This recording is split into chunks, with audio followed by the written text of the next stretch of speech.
नमस्कार। पहला प्रश्न है, बेरोजगार स्नातकों को 2 साल तक 1,000 प्रति माह देने की घोषणा किस राज्य ने कर रखी है? तो ये कर रखी है बिहार सरकार ने। विश्व का 60% सेमीकंडक्टर और 90% उन्नत चिप कौन सा देश बनाता है? तो ये बनाता है ताइवान। तीसरा प्रश्न है, सितंबर 2025 में 195 लाख टन मछली उत्पादन कर भारत ने कौन सा स्थान पाया है? तो ये पा रखा है दूसरा स्थान। चौथा प्रश्न है, कर्नाटक में पहले निजी रणनीतिक पेट्रोलियम भंडार का अनुबंध किस कंपनी को मिला है? ये मिला था mega engineering and infrastructure limited को। पांचवा प्रश्न है, ग्लोबल इनोवेशन इंडेक्स 2025 में भारत का स्थान क्या है? ये 38वां है।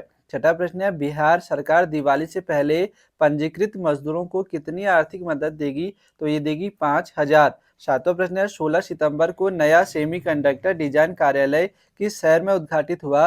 ये हो रखा बेंगलुरु में। आठवां प्रश्न है, भारत का अगला राजदूत दक्षिण कोरिया में किसे नियुक्त किया गया है? तो ये कर रखा है गौरांग लाल दास को। नवा प्रश्न है, स्वयं सहायता समूह SHG सदस्यों को पहचान पत्र देने वाला पहला राज्य कौन बना है? ये बना है तमिलनाडु। 10वां प्रश्न है, अंतर्राष्ट्रीय शांति दिवस कब मनाया जाता है?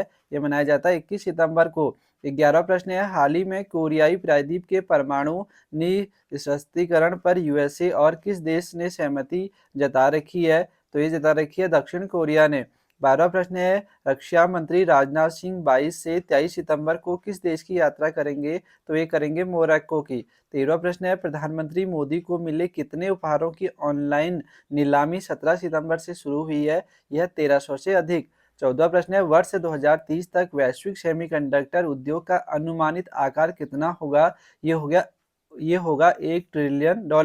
15वां प्रश्न है, भारत ने हाल ही में विश्व स्तरीय ब्लू पोर्ट्स बनाने के लिए किस संगठन से समझौता किया है? ये कर रखा है संयुक्त राष्ट्र खाद्य एवं कृषि संगठन FAO से।